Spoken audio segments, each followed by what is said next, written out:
what's your crypto story? How'd you get into the crypto space?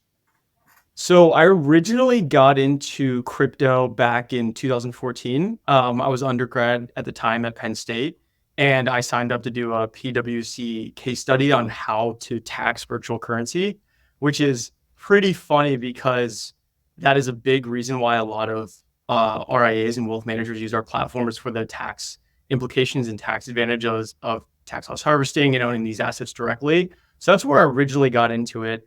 At the time, it was still a $5 to $10 billion asset class. So as an undergrad, I was like, I don't know if I want to go into this full time when I graduated in 2017. Graduated in 2017, worked at a firm doing due diligence on private equity deals, and decided about 8 months in to move into the crypto space full time. I had been personally investing, since 2014, and saw, hey, this is taking off. It's getting a lot of traction. There's real institutional investment firms starting to allocate to this asset class. So I left in Q2 of 2018 to join Morgan Creek Capital, where they were raising a dedicated venture fund to invest in crypto, blockchain, and digital asset companies. So I was there for a little bit over a year, primarily Yeah. sourcing deals, working with founders, executing investments into trading platforms, custodians, data platforms. We invested in digital assets directly. We invested in other funds as well. So I got to see a wide array of how people were allocating to this market. So that's kind of where I originally cut my teeth in the space. And at the time, there was two insights that I found from working at Morgan Creek. One is that most of the value of centralized companies building in the crypto space were accruing to the companies where they were helping new investors onboard into the asset class. So that was like at the time Coinbase, Binance, Kraken. Primarily the onboarding mechanisms, GBTC and Grayscale even, were the ones where value was accruing. So that was one insight.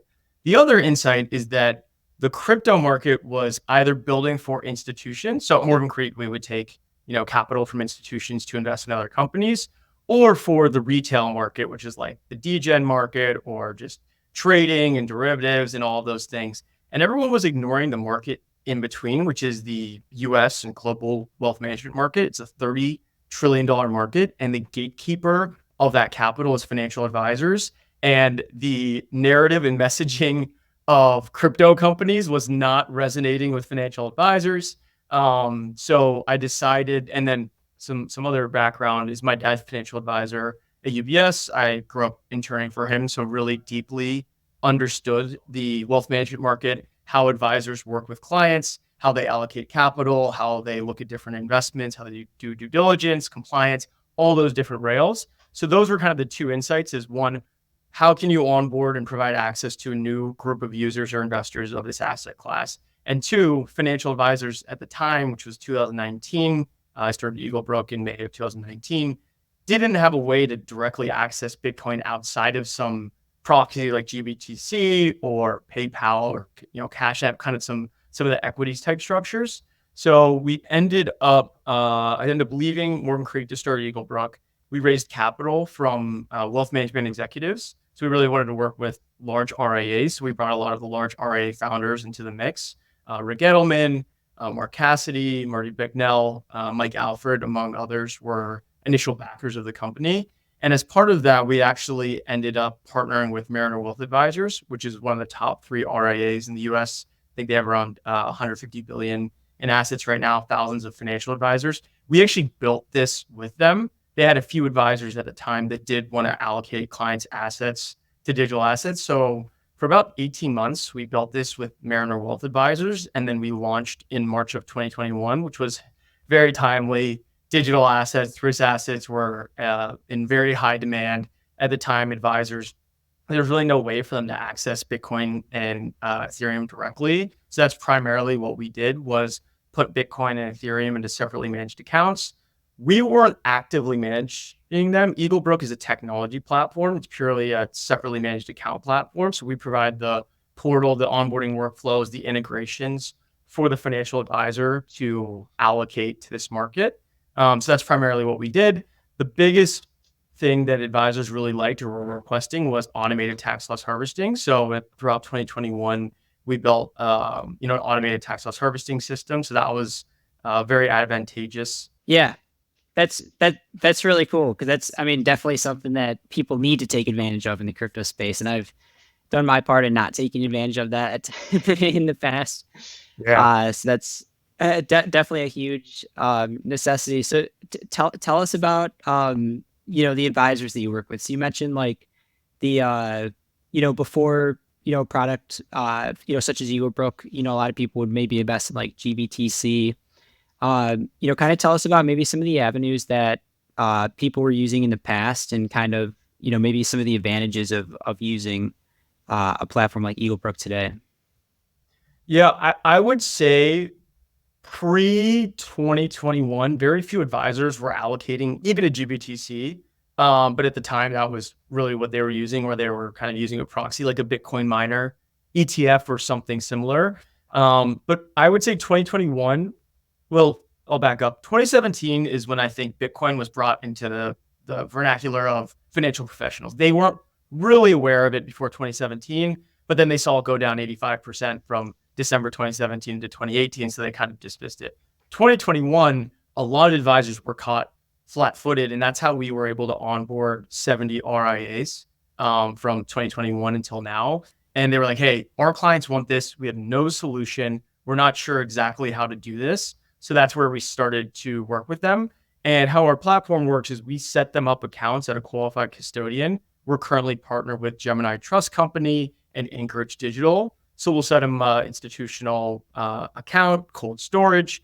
We'll invest it for them, and then we'll report it back to their systems. And right now we work with about 800 financial advisors that are actively using our platform to allocate to digital assets. Well, that's a big number. That's exciting. Congratulations on that. I'm curious, Thank you. as I've onboarded these advisors, financial advisors, the education process, right?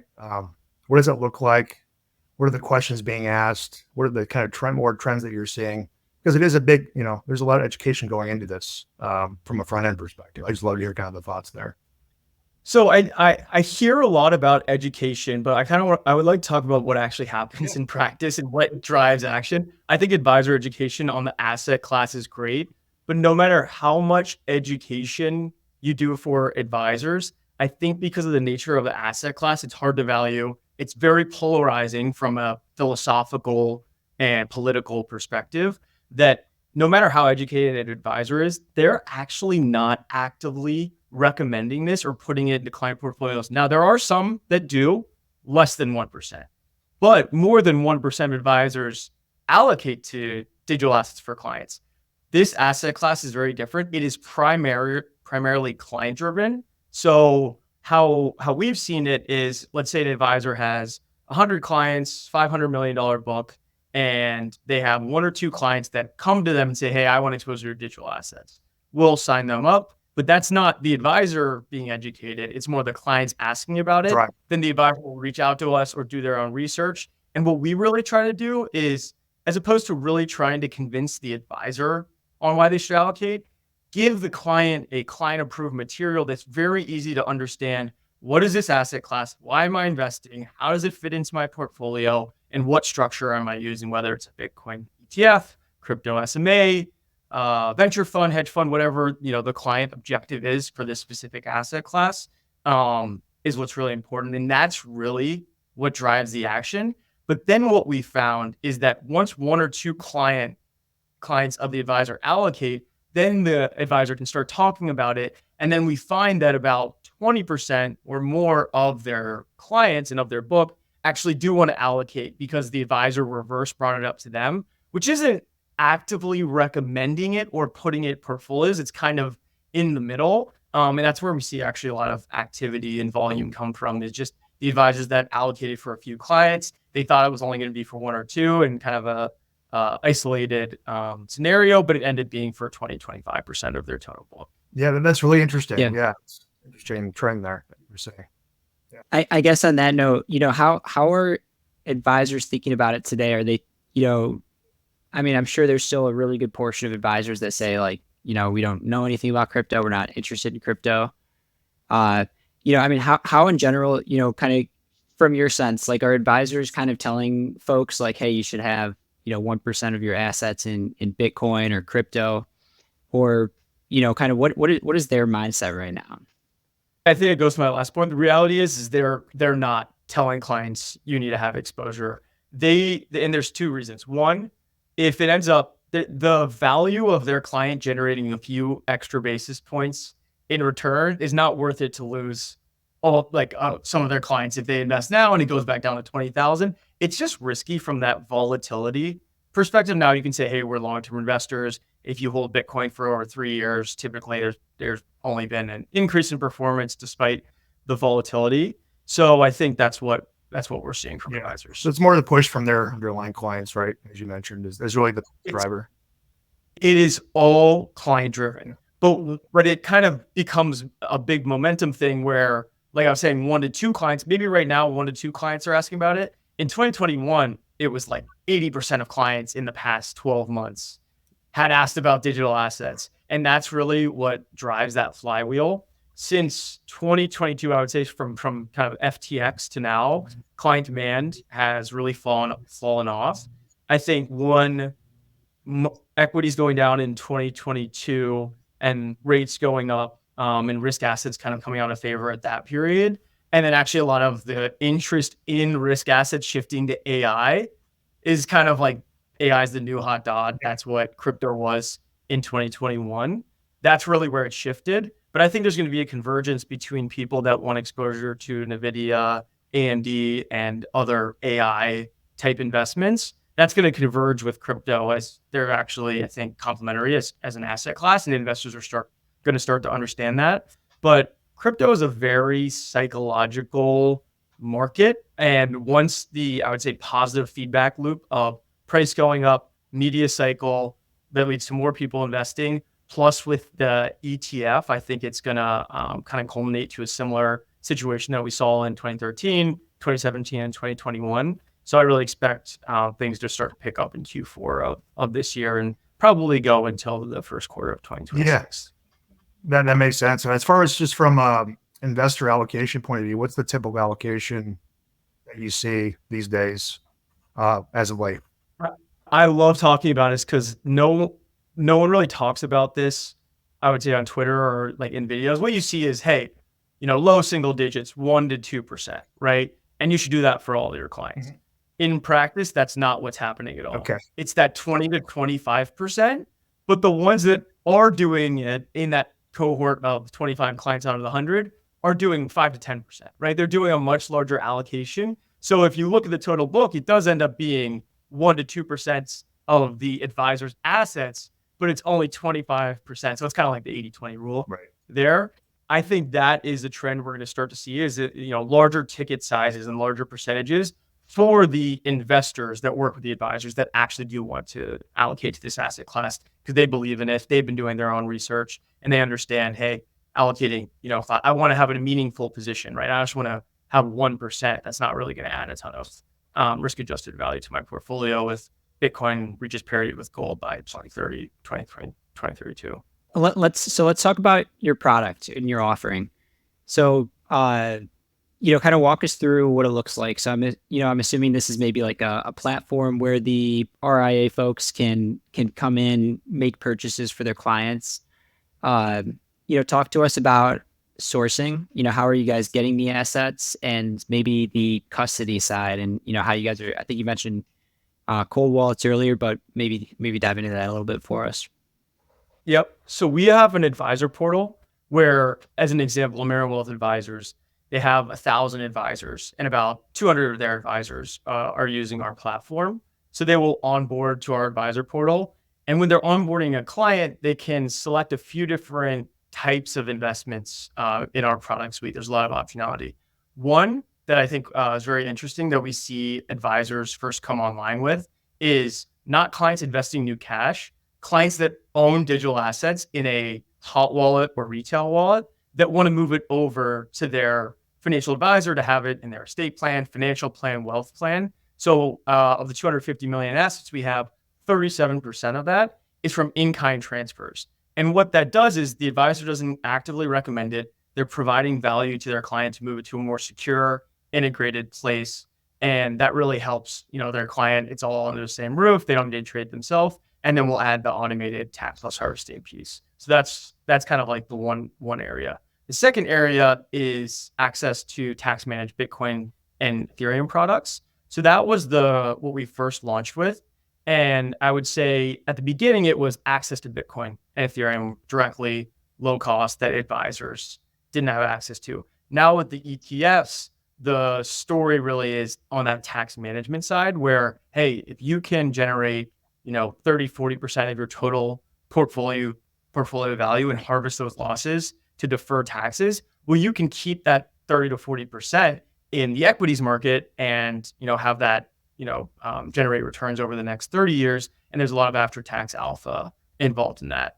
And then the area that I think our business is going to grow towards the most that we launched in 2022 is having third-party managers on our platform, which is similar to how traditional separately managed accounts run. So right now there's $10.7 trillion in traditional separately managed accounts that's managed by large managers like BlackRock, Franklin Templeton, State Street, firms like that.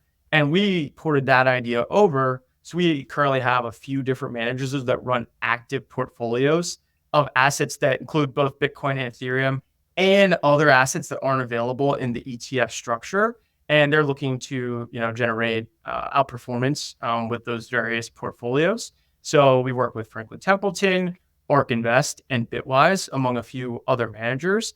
And that area is, I think, because of the nascency of the asset class, and I would say the complexity of the asset class, there's a lot of alpha for active management, and advisors see that and they want, exposure to that. So we're starting to see that a big part of our platform offering will be access to that professional management or active management that you can't get in an ETF wrapper. The only other way you could get it is by investing in a crypto hedge fund, but that's 2 and 20, locked up, K1s, all this stuff.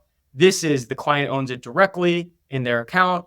There's daily liquidity, right? There's no issues and there's very low counterparty risk because they own it at a qualified custodian in their name in an individual account, joint account, trust account, IRA, LLC, nonprofit, whatever it might be. And that gives the advisor and the client a lot of comfortability with the structure because they know that they're, interfacing with Gemini Trust Company, a qualified custodian, or Anchorage Digital. So that's kind of on the back end when you were asking, that's how that works. And in terms of sourcing, so we're an SEC registered investment advisor. We have to keep all of our assets under a qualified custodian at all times to follow the custody rule. So on Gemini, we use Gemini's open order book.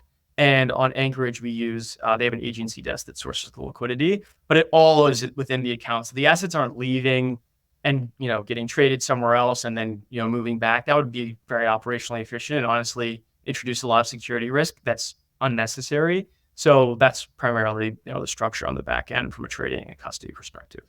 That's great. That's definitely helpful. Obviously, to your point, SMAs, the separately managed account side of things is alive and well with advisors in digital asset form, if you will.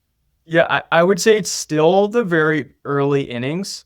It's the demand for these assets I would say in bear markets go away. In 2018, no one wanted to invest in crypto. In 2022 and 2023, no one wanted to invest in crypto. But there is a 18 to 24 month period where people adopt things really quickly. Where at the time when we launched, we had 4 people on staff and we scaled up to almost 200 million in assets in an 8-month period, right? So when the demand comes, it's very strong. And we're starting to see that pick back up with the introductions of the ETFs and advisors understanding, hey, I want to put my client in the right structure that makes sense long terms, that one can outperform Bitcoin or get exposure to assets outside of Bitcoin and Ethereum and have someone actively manage it, or 2, harvest the losses in my portfolio because of the advantageous tax treatment of Bitcoin and Ethereum and other digital assets. So those are the 2 things that we're seeing in the market. So that was actually, I would love, just for those that are tuning in that aren't so familiar with the tax loss harvesting side of crypto. Why don't you talk to us a little bit about that? What are some of the advantages to tax loss harvesting in the crypto space? Yep. So in traditional SMAs, the primary reason that people use SMAs is for the tax advantages, because you can sell individual securities, where in a ETF or a mutual fund, you can't sell those individual securities and harvest them. So advisors are very familiar with, okay, this is a tax managed tax advantaged type of portfolio. For digital assets, it's even more compelling because of two things. One, the volatility of this asset class is extremely high compared to equities or fixed income. So one, there's more opportunities to basically harvest those losses. And two, right now, Bitcoin and Ethereum are taxed as property by the IRS, so the wash-show rule doesn't apply. Our view is that over the next few years, the wash-show rule will apply. We're already building portfolios and proprietary models from a tax management perspective that looks similar to what equities do. The most simple example is, sell Coke, buy Pepsi. It'll be a lot more complex than that in the digital asset market, but you would buy a similarly correlated asset like, sell Bitcoin, buy WBTC, sell ETH, buy, something similar, right? So that's really what we're looking towards. So even when the wash-show rule does apply, the tax advantages will still be there for the separately managed account structure. Yeah, and just to clarify for some of the folks in the audience, the tax sell wash rule, can you kind of just expound on it? Obviously, in the crypto side of things, you can sell within the 30-day window, right? You want to clarify for the audience on how that works in general terms.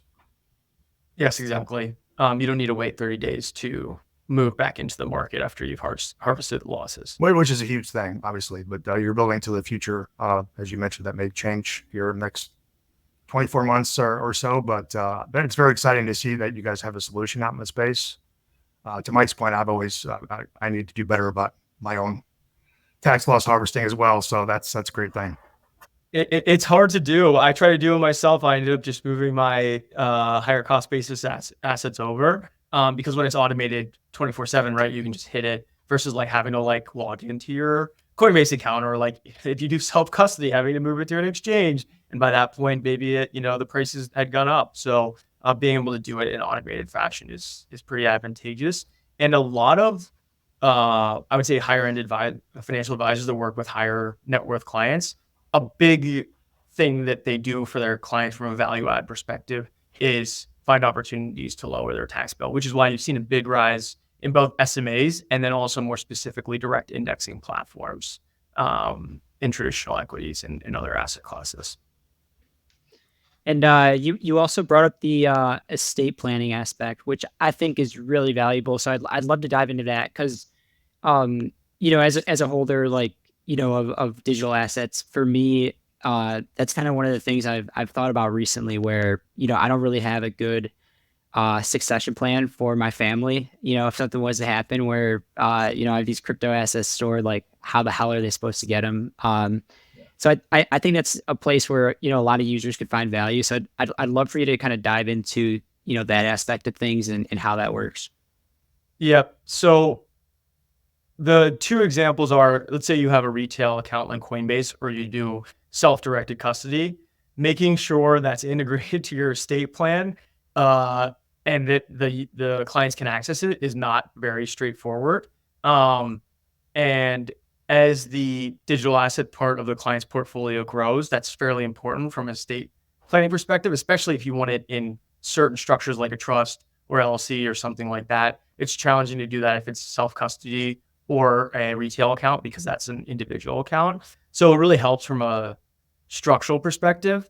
And then the second thing is when it's integrated to your estate plan and integrated to the financial advisor and they see it all to their next to all of their other assets, you can do things like a transfer of death, right? So it immediately will move over to into the estate plan when the client passes away from a succession perspective. So it's a lot more secure from that angle. Succession planning is obviously a big thing for a lot of people because it's pretty fragmented, right? So I think that's a great connection point for you guys. And it feeds well to the traditional narrative of wealth management, right? Which I think is great. Financial advisors having the entire picture of their clients' financial wealth and how they're going to go about that for succession planning. So if you guys have a solution for that, I think that's amazing. I'm just curious in that process as you go down that. I mean, you're working directly with the financial advisors. It's their end clients that they're servicing. Are they taking advantage of kind of a mix of everything? Or how many people? I mean, what's the adoption rate of the succession planning within the digital asset space? Because I can imagine there's not many solutions out there yet today, right? Integrate with all the major reporting systems that RIAs use. That's Adam Black Diamond, Tamarack, Those are the major ones at par that we're using.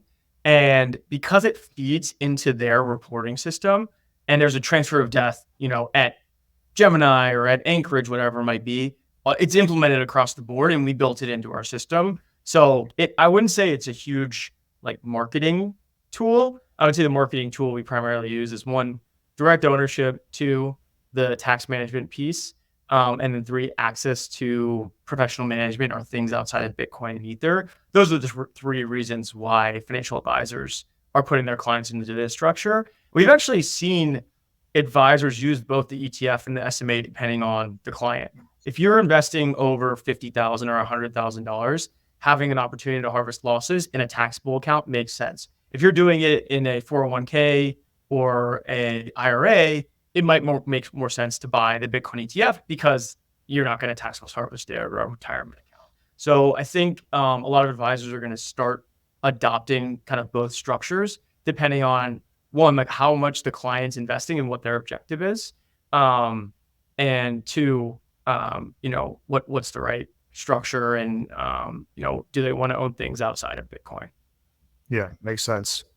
And it's interesting too. I think, as we all know, usually from a portfolio point of view, digital assets are always separate and siloed. Right now, you guys have a unique perspective, bringing both sides, traditional TradFi activity as well as digital assets together in a portfolio, optimizing that, which makes a lot of sense. Yes, exactly. And I think over time, more and more advisors, it's just going to become an allocation within the portfolio. I don't think that's going to be in this cycle just yet. And I think it's psychologically, we're just a little too close to FTX and bankruptcies and lending platforms and all those things.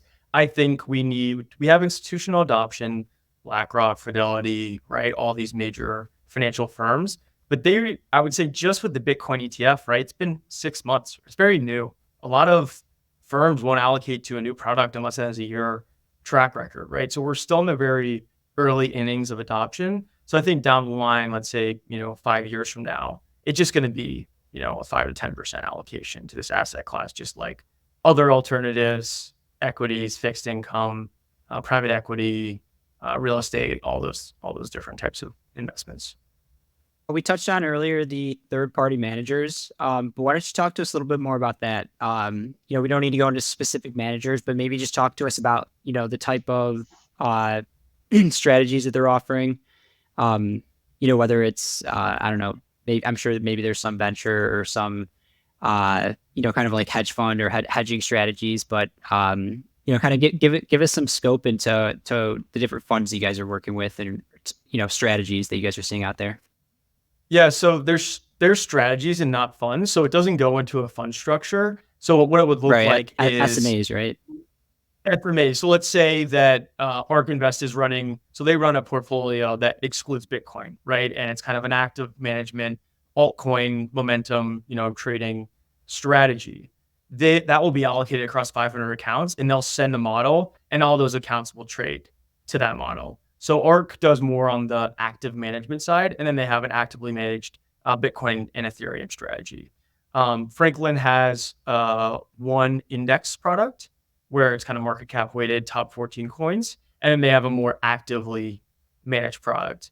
And then Bitwise has three. They have a Bitcoin and Ethereum product. They have the Bitwise 10, which is the largest index in the crypto space. And then they have a sectors leaders where they, choose the best L1s, L2s, gaming, entertainment, all the different sectors, social within the crypto ecosystem. They look to allocate to and actively trade that. So that's what we see. And then we have a couple kind of smart beta, risk on, risk off, similar strategies to that. So it's not too, I would say, high volume, derivatives, all these different types of things that you see with other traders and other hedge funds. Nothing illiquid, everything's liquid.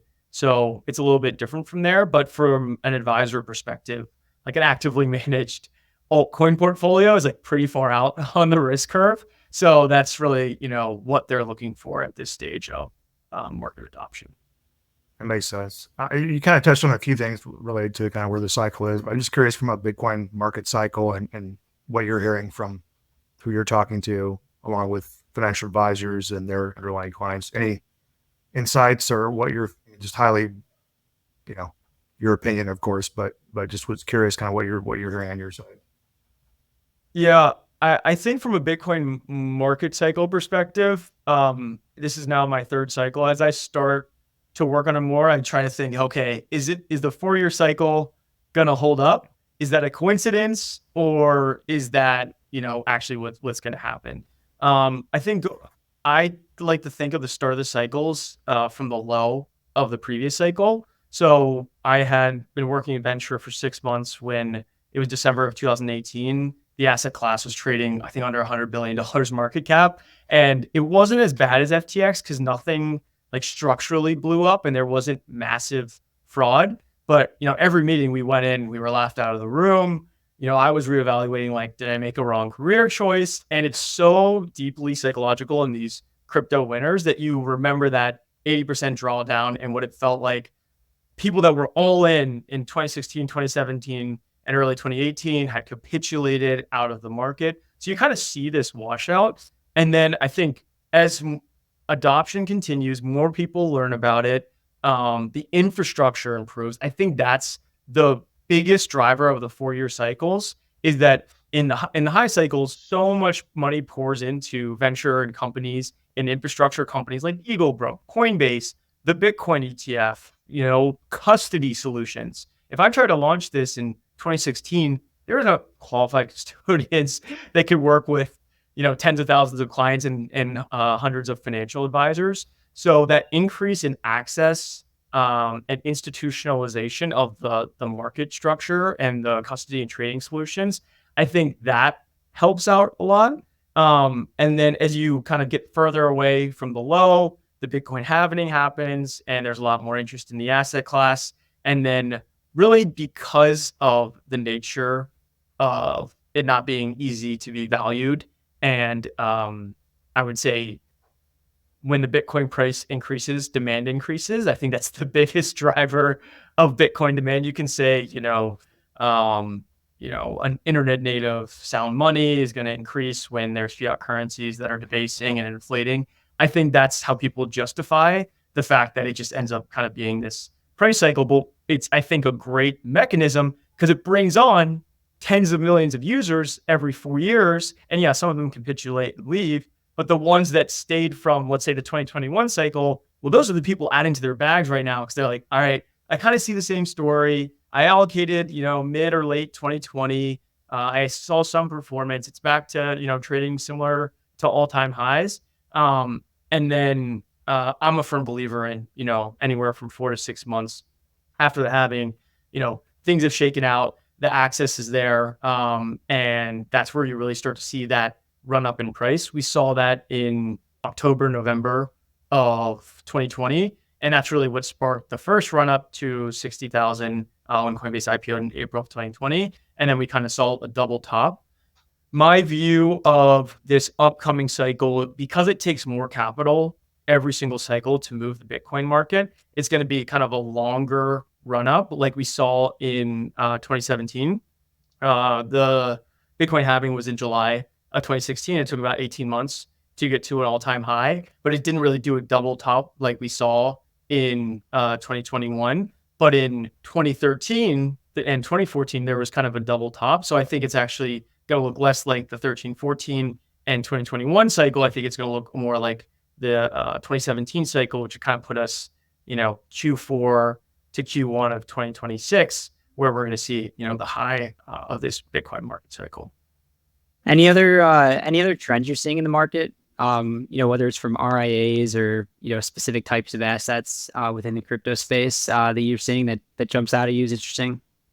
I think everyone is initially overestimated the impact of the Bitcoin ETF about how it was going to run from basically, 30, 40K all the way up to 100 just because of the Bitcoin ETF.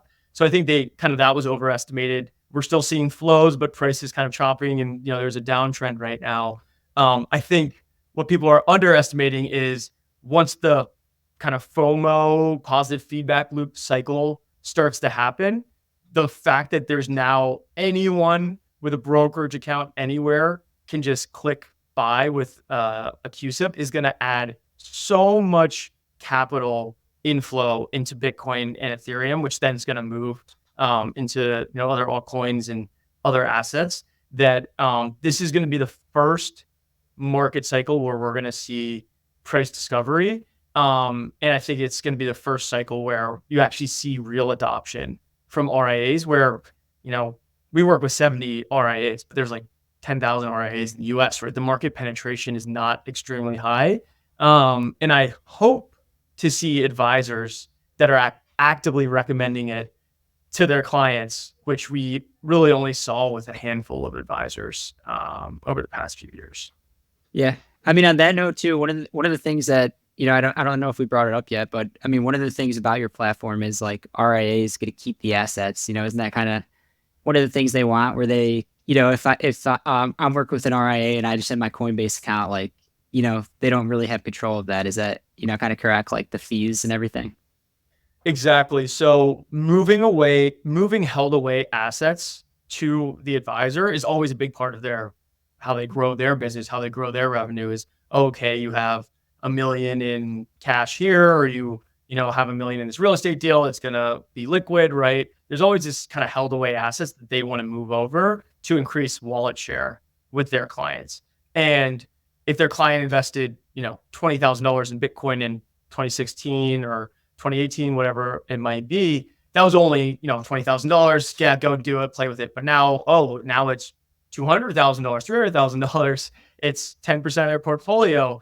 The client's like, hey, I don't want to have to manage this. I don't have to deal with security. I want to move it over so it's integrated in my estate plan. I can see it and I can add to it or scale it back depending on where we are on the market cycle. So I think that's, they use the fact that you can do in-kind transfers as a business development tool that I think more advisors need to be aware that this is a way that they can actually increase their assets under management and their revenue because these clients, have held away assets. And what we found is same thing with the advisors and the clients that were allocating to this, where it might be one client that said, hey, I got 500K in Bitcoin at Coinbase. I would like to move it over. The advisor signs up with us and does it. And then the advisor starts telling other clients a story. They find, oh, wait, I had 15 clients and $3 million, of this book that I found that I could, add value to my client portfolio or my client by having it move to an institutional cold storage account, have it being automated tax loss harvesting, and then integrated to their estate plan. And I can make, fee on it and add to my my revenue and production. All right, Bitcoin price prediction. What do you got for the cycle? I won't say the one for this cycle, but long term, I think Bitcoin's going to reach parity with gold. Right now, it's at 8% market penetration. So, parity with gold, 15 trillion by 2032 is what my price target is. Long-term investments versus kind of short-term, speculative trade. Yeah, appreciate the insights. It's been good. Awesome. Well, Chris, this has been a lot of fun, man. Thank you so much for the time. Really appreciate your insights in the market and RIA space as well, which is interesting and different. So thank you for the time. Where can people go to connect with you and learn more about Eaglebrook? Yeah, you can go to our website, eaglebrook.com. Please reach out. I'd love to speak with you. Awesome. Thanks, Chris. Well, we'll make sure to include that in the show notes as well so they can get a hold of you directly. That's great. Thanks for the time. I really appreciate it. Thank you, Chris.